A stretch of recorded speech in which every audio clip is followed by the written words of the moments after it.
Hey guys, very welcome back to the Manasvi blog. कैसे हैं आप सभी लोग? आशा करती हूँ आप सभी लोग स्वस्थ होंगे और मस्त होंगे अपने अपने घरों में।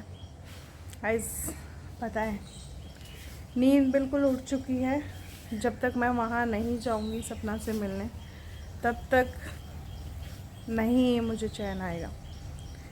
रातों के मतलब ऐसे सोचती हूँ, मेरे मन में ये चलता है कि पता नहीं उसको कुछ हो ना जाए, वो अपने आप को कुछ कर ना जाए। क्योंकि गाइस पता है, डिप्रेशन एक इतनी बुरी चीज़ होती है ना, जिसे इंसान लफ्ज़ों में बयान नहीं कर सकता। हमेशा इंसान अंदर से टूटता रहता है। डिप्रेशन पे जिसने कामयाबी हासिल कर ली वो इस दुनिया में सच में ही रियल मैन है। तो यही सारी चीज़ें मेरे दिमाग में चलती रहती है। बीच में सही हो गई थी, वो डिप्रेशन से बाहर आ गई थी, लड़ना फाइट करना सब सीख रही थी। लेकिन पता नहीं सडनली उसको क्या हुआ, ये तो मैं भी नहीं जानती सपना को। यहाँ जी हाँ, सपना की बात चल रही है। जब एक इंसान से रिश्ते छूटते हैं, टूटते हैं, बहुत सारी चीज़ें उन्हें छोड़ के जाती है ना, तो सच में वो इंसान अंदर से ख़त्म होने लगता है।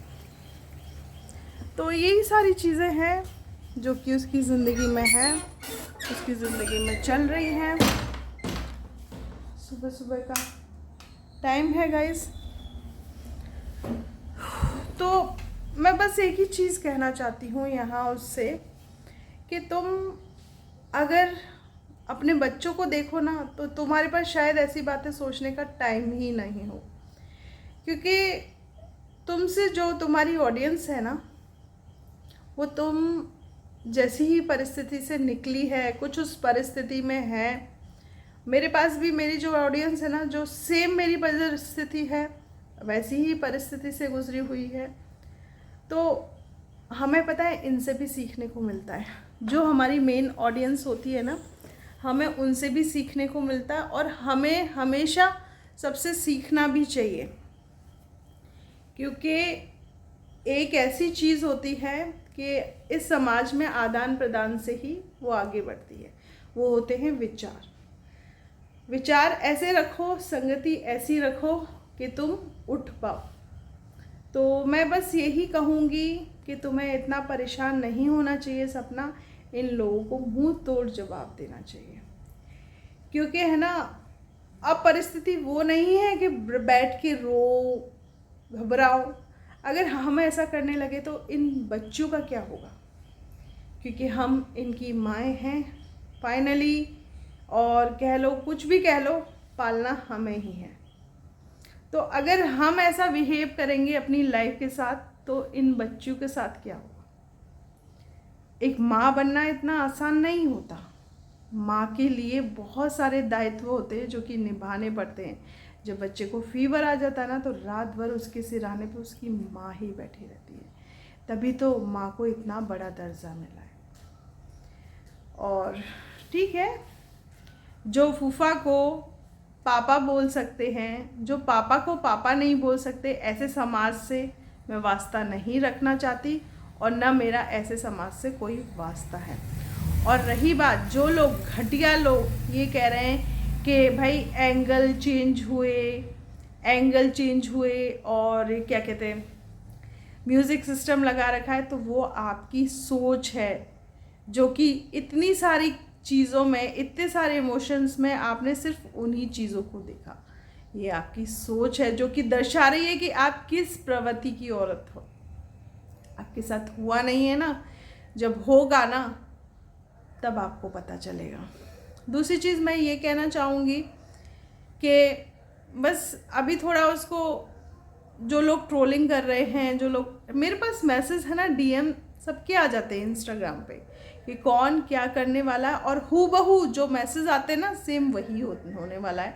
मुझे बाकायदा किसी ने इंस्टाग्राम पे डीएम कर दिया गया है कि ये चैनल ये बोलने वाला है, ये चैनल ये बोलने वाला है सपना के लिए। तो बहुत सारी चीज़ें हैं। बस गाइस, मैं आखिर में सपना से यही कहना चाहूँगी कि तुम दो प्यारे प्यारे बच्चों की माँ हो। तुम कमज़ोर नहीं हो, तुम अकेली नहीं हो, और तुम्हें इस जंग के मैदान में खड़ा होना पड़ेगा। गाइस, ये भौंपू सुबह सुबह आ जाता है। बस यहाँ यही चीज़ है कि मैं ये सपना को कहना चाहूँगी, तुम 2 प्यारी प्यारी बच्चों की माँ हो, उनके बारे में सोचो। जो जीते जी जिस बेटी के साथ ऐसा होता है उसके माँ बाप मर जाते हैं, पता है, जीते जी जिंदा लाश बन जाती है, उस माँ बाप के बारे में सोचो और फिर आगे बढ़ो। देखो कितना तुम्हें मज़ा आएगा जीने में। बस यही कहती हूँ, और मेरी भी लाइफ इन्हीं चीज़ों से इंस्पायर्ड है। मैंने बस उठना, चलना और मुंह तोड़ जवाब देना। मैं इतनी कठोर कैसे बनी? इसीलिए बनी क्योंकि ये लोग अच्छे नहीं हैं। तुम्हारे आंसू, तुम्हारा मान सम्मान, तुम्हारी फीलिंग्स को यहाँ कोई कद्र नहीं देगा। और उठ के तुम खड़ी होके इनके मुंह पे चप्पल जड़ोगी ना, तब ये देख पाएंगे कि हाँ तुम इंसान हो और इसकी बराबरी में हो। तो बस यही कहना चाहूँगी कि तुम खड़ी हो, उठो और इनको मुंह तोड़ जवाब दो। जो ये बाप बेटी वीडियो बना रहे हैं ना, इनको मुंह तोड़ जवाब दो। पूछो कि कहाँ कौन सी मतलब लॉ में लिखवा लिया ये लड़की तुमने अडॉप्ट की है अडॉप्ट? ये पूछो उनसे कि नाजायज़ बच्ची को रखने का क्या सवाल उठता है घर में।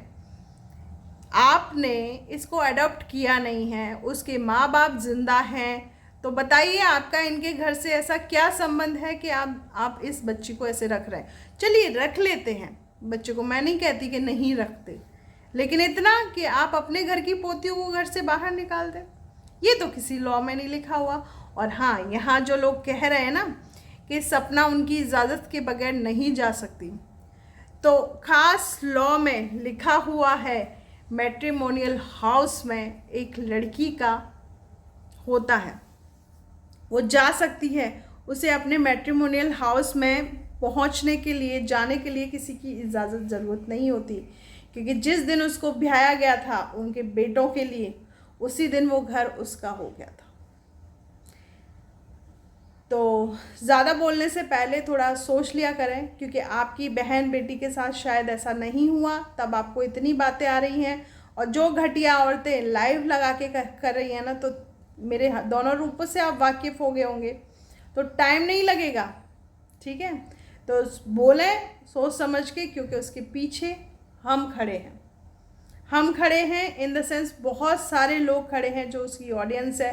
फैमिली में मैं आ गई, और भी लोग हैं जो, और भी औरतें पता है उसको सपोर्ट करती हैं, लेकिन सोशल मीडिया पे नहीं है वो, इसलिए नहीं दिखा पाती। लेकिन कोई नहीं, एक दिन मैं एक व्लॉग बनाऊंगी हमारी फैमिली मेम्बर्स का, और आप लोगों को दिखाऊंगी कि कितने लोग उसके साथ में हैं। इवन जो उसके क्या कहते हैं, भाई है छोटी जीजी का, उसकी जो सिस्टर्स हैं वो भी यहाँ भरतपुर में ब्याही हुई हैं, वो तक उसके लिए अच्छा सोचती हैं, और वो आज भी हमसे बात करती हैं। तो तुम लोग इतना अपने आप को वो मत समझो। और रही बात मेरे ससुराली गण, आप लोगों के लिए मैसेज, भगवान नहीं हो कि तुम दूसरों की ज़िंदगी डिसाइड करोगे, भगवान नहीं हो, एक दिन तुम लोग पछताओगे, रोओगे, क्योंकि भगवान ने बहुत सारी चीज़ें तुम लोगों को दी, लेकिन तुम लोगों ने उन चीज़ों को अपना कभी माना ही नहीं। तो चलिए गाइस, इसी के साथ मिलते हैं नेक्स्ट व्लॉग में। और मामा जी, बहुत सारी चीज़ें आपको बतानी है ना सोशल मीडिया पे। मेरा आपने तिरस्कार कर लिया, सपना का कर लिया, बहुत सारे लोगों को प्यादे सीसीटीवी लाते हैं आप। तो सीसीटीवी उस दिन कहाँ गए थे जिस दिन राजवीर मरा था, उस दिन खड़ा करते ना इन लोगों को। क्यों नहीं पुलिस केस किया आपने? बताओ ना। अब तो मुझे भी डाउट हो रहा है, आप मेरे डाउट को ही क्लियर कर दो ना, क्यों नहीं। और लास्ट रिकॉर्डिंग, जो लास्ट कॉल हुई थी, उसका रिकॉर्ड क्यों रखा गया? क्योंकि वो फ़ोन जो उस बच्ची के पास था ना, वो रिकॉर्डेड फ़ोन नहीं था, जिसमें उस बच्ची ने बहुत सारे स्टेटमेंट दिए हैं। अगर हम इन स्टेटमेंट को पुलिस को सुनाएंगे ना, तो बच्ची घेरे में आ जाएगी। इसलिए आपके घर की बात है, आपके घर की मान मर्यादा है। हम अभी भी कह रहे हैं कि आप इसे संभालो। जिस तरीके से फतेह सिंह चीज़ों को डिनाई करके भाग गया और आज तक भी वो उसी चीज़ में है, क्योंकि वो करप्टेड है, वो गलत है। तो घमंड करना इतना अच्छा नहीं रहता। मिट्टी में मिलने के लिए भगवान फिर कुछ भी नहीं छोड़ता। तो बस यही है, किसी की बेटी लाओ तो उसे बेटी मानो, क्योंकि तुम लोग शादी के टाइम तो इतना अच्छा कहते हो कि बेटी नहीं है साहब, बेटी बना के रखेंगे साहब, ये है साहब, वो है। जब तो साफ साफ दिखते हैं फिर वो साहब एक भिखारी बन जाते हैं, हम एक भिखारी फैमिली की लड़कियां बन जाती हैं। सच में बहुत दोगले हैं आप लोग। किसी दिन भगवान ने अगर मुझे चांस दिया ना आप लोगों को धुलने का, तो इतना अच्छा धुलूंगी ना, ज़िंदगी भर याद रखोगे। ठीक है, तो लिमिट में रहें और बस काफ़ी है। और सपना से भी यही कहेंगे कि आप लोगों को भूल के आगे बढ़े, क्योंकि आगे ही ज़िंदगी है। Love you all of you guys, thank you for supporting. इतना सारा आप मुझे सपोर्ट कर रहे हैं इस टॉपिक पे, इतना सारा साथ दे रहे हैं मेरा, थैंक यू सो मच। इसके लिए मैं तहे दिल से धन्यवाद करती हूँ और मैं जल्द ही अपडेट करूँगी। अभी सपना ने मेरा फ़ोन नहीं उठाया, मैसेज किया है, तो चलो मैसेज में बस ये आया कि ठीक है सब, ठीक है। तो अब हम जाके ही देखेंगे कि ठीक है कि क्या है। Love you all of you guys.